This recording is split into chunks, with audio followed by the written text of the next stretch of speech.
Hello everyone, you're welcome to my channel once again. It's another review time. We're reviewing chapter 2 of the book Connect to Correct by Wendy Ologe. Still remain your host, Amara Chieze. The topic of chapter 2 says the typical child. So our review is going to follow this format. The summary of the chapter, important highlights, relevant quotes, and learning points, then conclusion. So the summary of the chapter says that my child is not an adult. We should all know that children are developing physiologically, anatomically, cognitively, socially, and emotionally, and they learn from people around them. Their caregivers, which are mostly parents, friends, and the world around them. Also, we should know that your child is human and has emotions. I've said that earlier in chapter 1. Your child can get angry. He gets sad, frustrated, nervous, happy, embarrassed, but he may not know how to express it. So children gradually learn to manage their emotions for themselves from their experiences with calm and responsive adults. But I want to ask this question: are you a calm and responsive adult? If you're not one, then your children will actually become like you.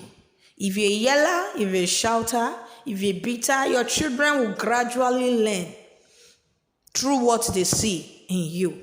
So for them not to learn that, you need to learn how to manage your emotions. So if you've not registered for the emotional intelligence course, please do that right now. Also, you need to know that your children they are trying to learn the world. Children are trying to learn the world. They are natural learners. So, and they learn fastest between the age 0 till 5 years. And the most important years in their life is the first 3 years. These 3 years, whatever it is they see, they pick it up. So you need to learn to manage your emotions. You need to learn to behave as you want them to be. So what are the important highlights we need to learn from this chapter? So connecting with your child emotionally will give your child more resilience, that is able to withstand or recover from difficulties, from tough times, in times of adversity. If you're able to connect with them emotionally, then they become more resilient. No matter what comes their way, they are able to go through it successfully. Also, connecting with your child emotionally will build a high self-esteem. So many children are not able to speak up for themselves because their self-esteem has been tampered with. So if you're able to connect with them emotionally, if you're able to stop yelling, if you're able to stop beating, they are able to build high self-esteem. They know that they are able to do what it is they ever dream of becoming. Then if you connect with them emotionally, you cultivate better leadership skills. And also they will become more self-reliant and have better social skills. So you see, connecting with children emotionally, it's very important. Also, we should remember this fact that children learn in many ways by watching, listening, and also doing. So we should not interrupt them. We should allow them to play. Children go through different learning stages. Children will fare better in an environment of love. So let us make their environment loving. In schools, let the environment be loving. Let them go to school not fearing the canes the teachers will lash on them or misbehaving in quotes. So they will do very well. They will fare better in an environment of love. So children learn everywhere and at all times. Your child's experiences in early years will form the foundation for his learning in later years. So whatever experience they get in this first 5 years of life, it will form the foundation for their learning. So let's be careful in this tender age. It tells a lot about them. So there are relevant points for us to know from this chapter. So that children don't say, I had a hard day. Can we talk? They will say, will you play with me? That's from Lawrence Cohen. Let me say that again. Children don't say, I had a hard day. Can we talk? They say, will you play with me? So as parents, if you have been out throughout the day, when you come back, make out 15 minutes, 30 minutes for them to play with you. And after that, tell them, oh, mommy needs to freshen up, mommy is stressed. Then they will allow you. But that few minutes you spend with them, it will make the day for them.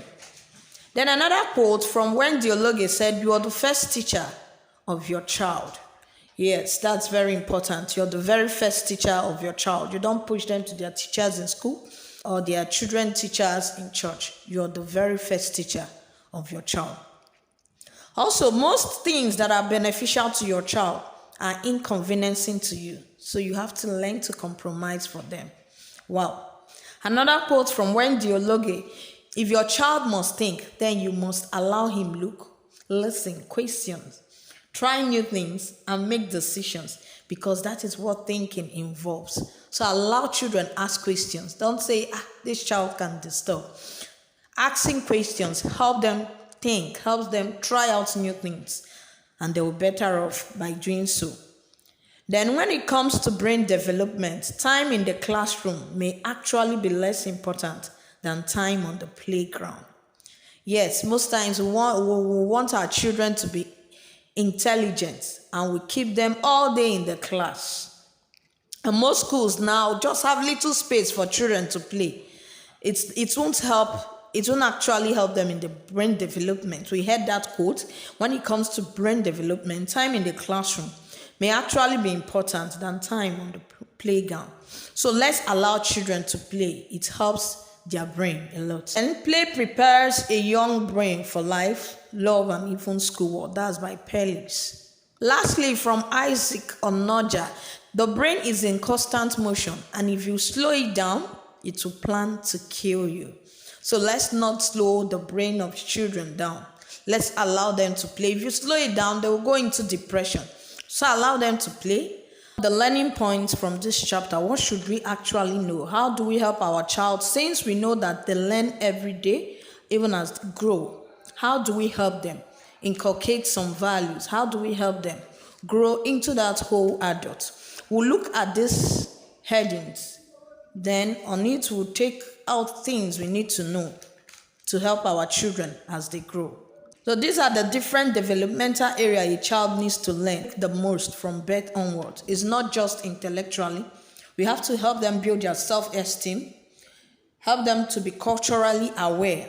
We'll help them with communication skills. We'll help them with their social development, in becoming creative, their thinking, technology, health, and also physical development. So in building self-esteem, how do we do that? What even says self-esteem? Self-esteem is about learning who you are as an individual and the way you feel about yourself. Your child needs to learn the need to feel valued, accepted, and respected, which leads to their confidence as a human being. So your child needs to be able to feel accepted wherever he is, to feel that he has value, and also to be respected.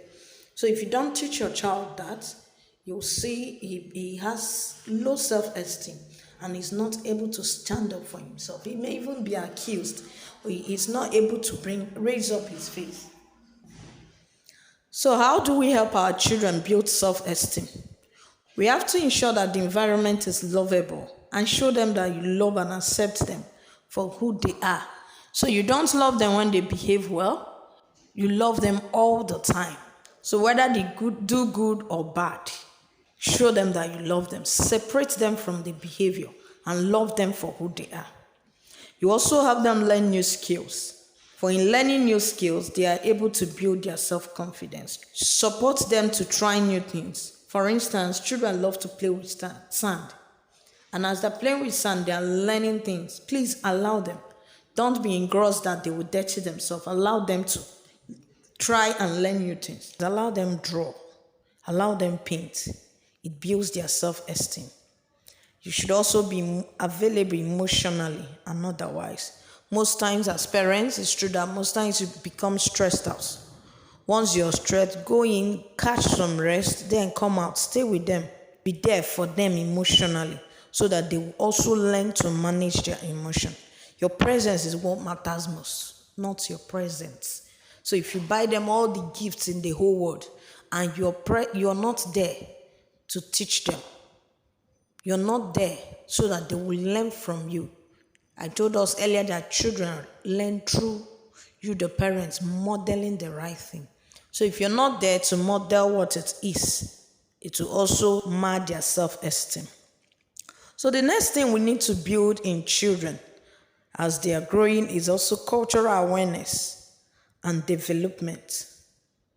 You should let them know culture is people's way of life. Let them know that there are different cultures and also that it is okay for them to be different. This is a valid survival skill in the 21st century. So many things are happening. So if your child comes and it looks as if she's the only one, he or she is the only one that stands out. If he doesn't know that it's okay to be different, then he will land into trouble. He will want to be like those other people. For instance, most teens now, what's in vogue is that they must have boyfriends. So if your child comes into that group, into that circle, and sees he or she is the only one that doesn't have, be it a girlfriend or a boyfriend, he feels somehow. But if you let them understand that it's okay to be different, then he's able to survive in that environment he finds himself. Then your attitude towards people and how you treat them. Your children are watching. How you treat other people, how you treat friends, how you treat people around you, they are watching and they will learn through that.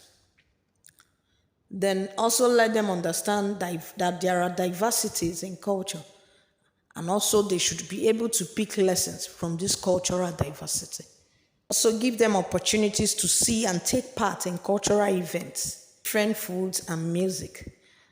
Most schools are into this. Most schools, they put up cultural day for the children. Allow them to participate. Cook. They need to cook food. Bring them in. They should be the one. They should be there for you to cook it. Show them how to prepare it. And in some cases, they should even do it themselves. Then the type of clothes, the music people listen to. You should allow them to take part in those things. Then teach them the ability to adapt to cultural differences. During NYSC, some people go either to the north, to the southeast, depending on where the person comes from. Teach them the ability to adapt. No matter what it is they see, they should be able to adapt to that environment. They can go to a restaurant and order for foods that are not from their culture. Allow them to test it. Allow them to wear clothes that are not theirs. That's how you can let them adapt to cultural differences. Next is communication. And communication is about understanding the things we see, the things we hear, read, and understand. So every child needs words for thinking and learning. How do we actually help them? How do we help them with communication skills? You should have fun with them using words. For toddlers, sing for them.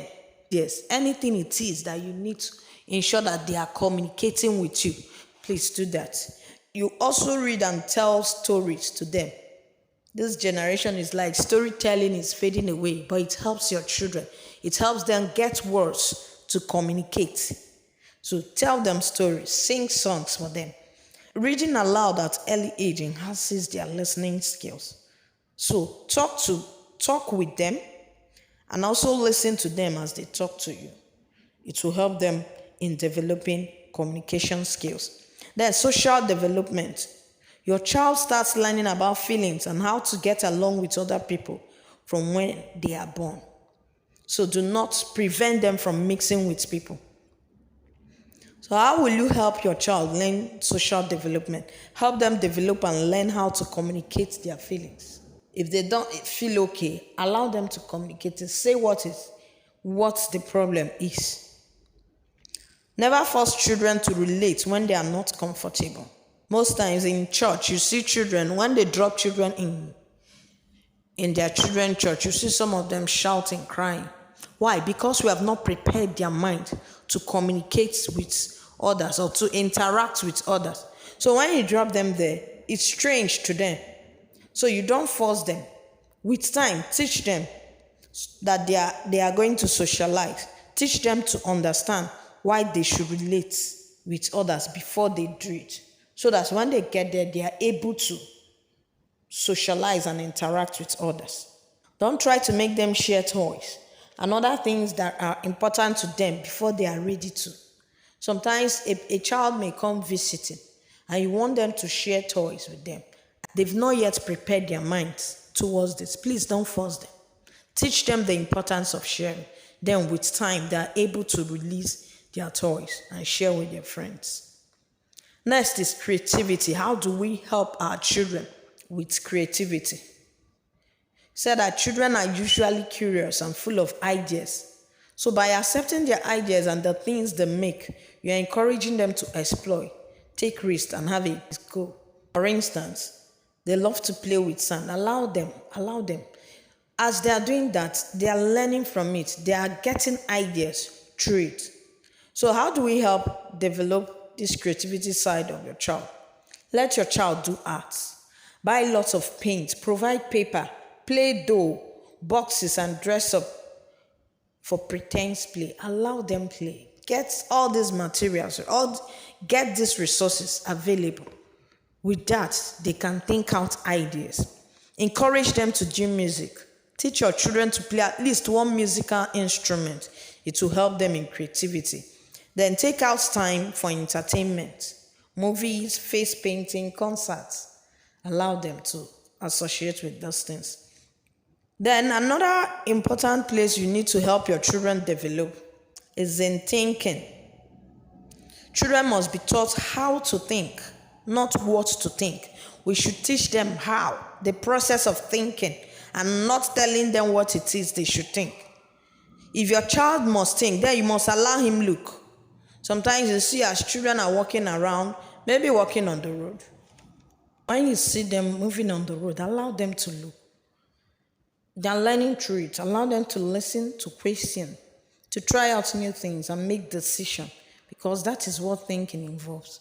Allow them to ask you questions. They can ask all sorts of questions, but through them, they are learning. So don't shut them down. What thinking actually involves. So how do I help my child think?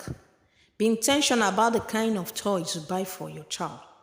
Toys like puzzles, building blocks, color sorting, all these things will enhance their ability to think critically. Then when you make decisions, let them know why. Communicate to them why this should be this and that should not be. Buy books that will spark up their imaginations. So books are very important for them, especially the ones they are interested in. Then when it comes to technology is about using things to solve problems. You can see that technology is all around us and it helps to make life easier. Things like broom, cookers, mop, scissors, machines, blenders, cars, computers, all these are machines. Compare it with what it used to be before. Use of cookers and using of charcoal. Show them the difference and how technology has helped improve living. So how can you help your child think technology? Ensure that your children get involved in home chores. Home chores is not just for females. Involve the males. They learn through all those things. Discuss with them how technology helps, how it enhances life. When using these devices, ensure you involve them.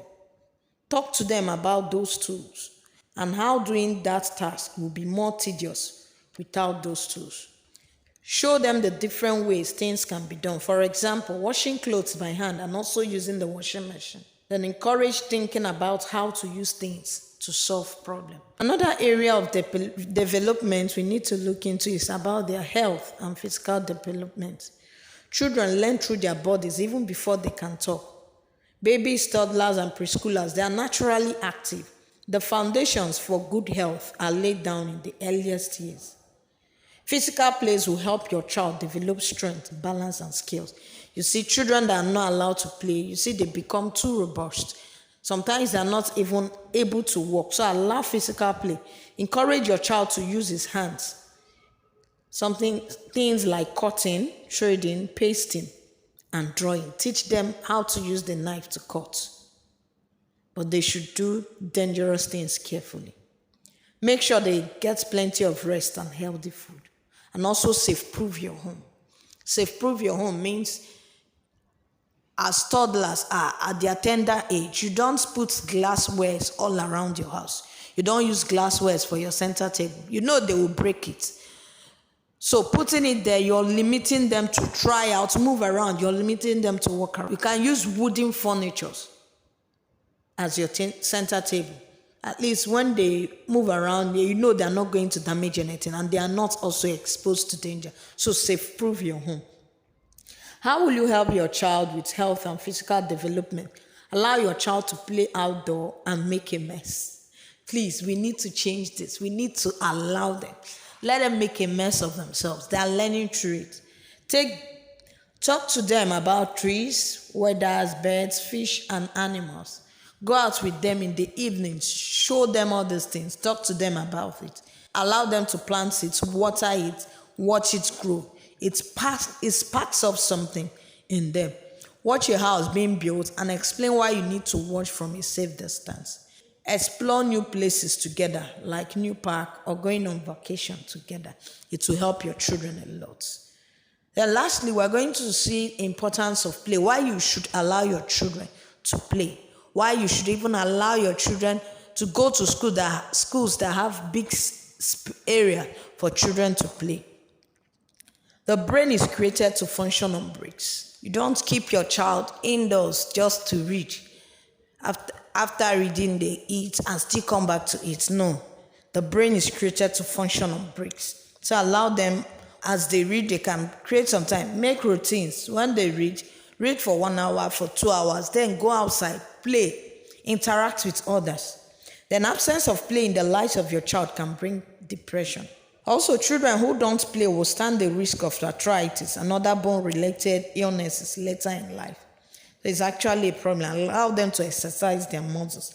Play helps in building the executive control center, which has the critical role in regulating emotions, making plans, and solving problems.